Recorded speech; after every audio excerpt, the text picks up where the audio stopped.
In Kansas, we're experiencing the exact same things you are. We have things we hear about. We've had that problem. We're seeing the same resurgence of the young men wanting the education. We've actually had a strategic plan in place since 2010, where we established 5 specific goals that the craft seemed to be wanting. Over the 3 years since then, we had achieved some of our goals, and so we took a subjective group, well, actually a representative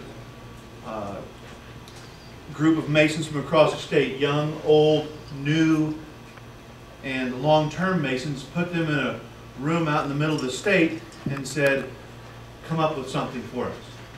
We did not allow the Grand Lodge officers to be involved in that because that kind of skews the whole thing. We wanted the actual people that are Masonry to tell us what they wanted. And they took that strategic plan and refreshed it, and we went from 4 or 5 primary goals to 3. They want excellence in quality. That's quality in the work and the environment in which that work is presented. They want excellence in communication. The tired old not mimeograph, but copied off newsletters aren't what they're wanting. We hear today where our speakers talking about the internet, Facebook, Twitter, pushing to the phones. Those are things we're looking at doing. We've got to communicate with the young man and the old man. We've got to be able to reach it in the way they want it. The guys that want it in a paper format will provide that. If you want it on the website, we'd like to provide that as well. But the excellence in education is where the big focus is at. Those of you here last night heard Terry say they want more than just the ritual work. We need to talk to them about that. And that's what I'm going to focus on today. In Kansas, we had a Masonic education program. Well, here's the hot points for all that stuff. Reform the education committee. We had an education committee that we've had for years, but maybe we aren't communicating with the craft so well. Sometimes we Grand Lodge officers, we sit here in this room and we say we're going to take it back to our respective jurisdictions.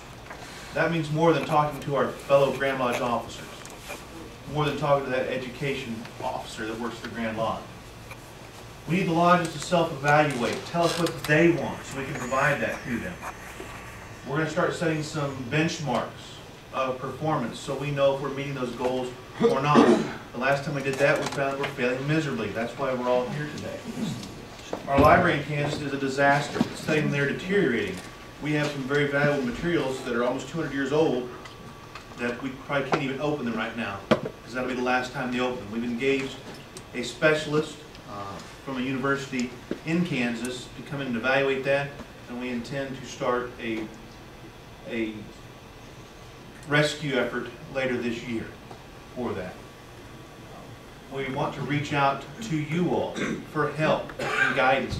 Some of the ideas here are great. The trick is for me to take them back to Kansas and get my Grand Lodge to buy into those things, as well as the rest of the craft in Kansas as to why what is important.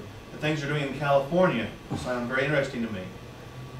We did a mentoring booklet.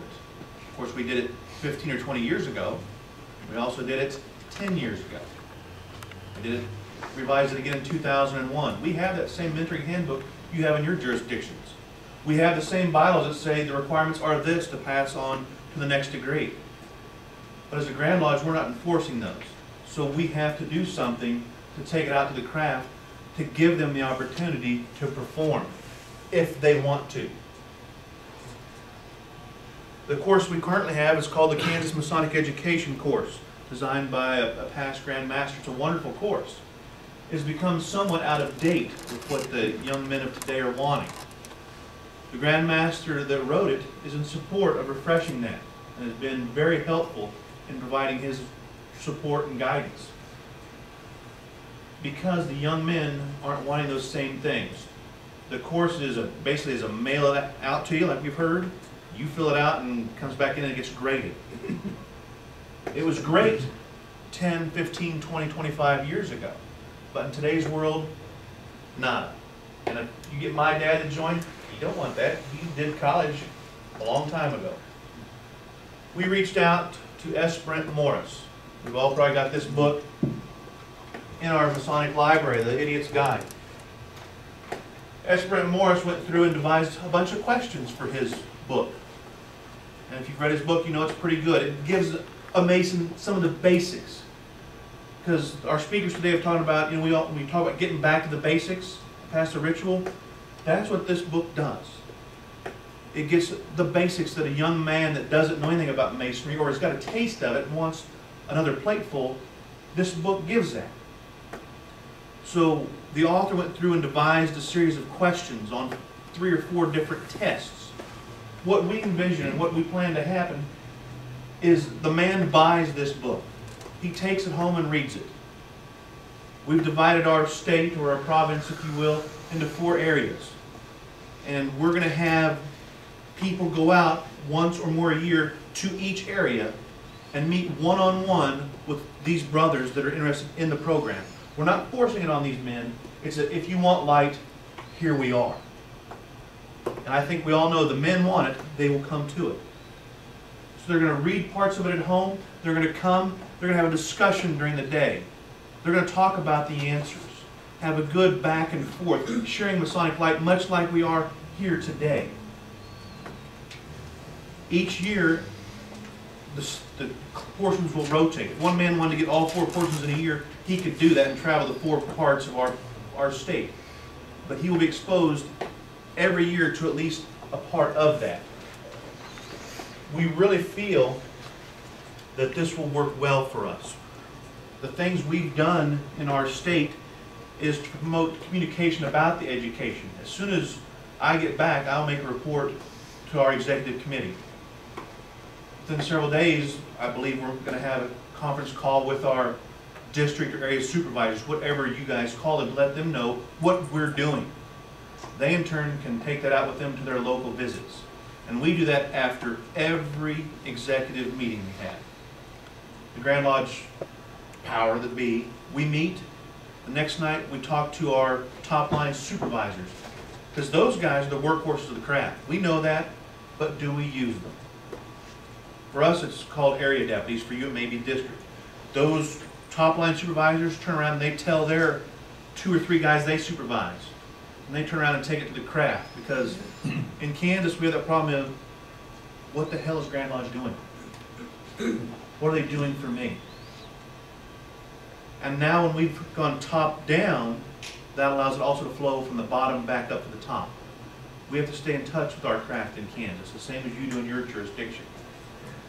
We're going to bring in the author to train our trainers that are going to go out.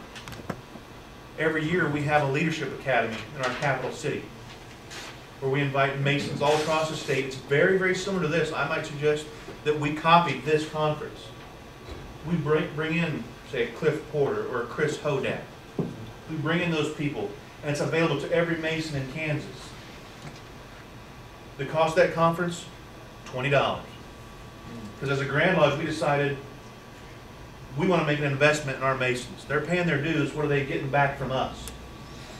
If we have to pony up a few dollars out of the per capita tax, that's what we'll do to offer that light that they want. If I can bring in a top name speaker, we're going to do that. Do we eat a fancy lunch? No, because they're not there for a fancy lunch. They're there for that light. So that's what we've done in Kansas.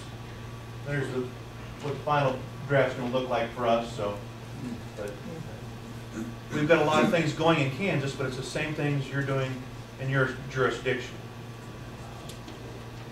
I'd be happy to answer any questions now or afterwards. Thank you for your time.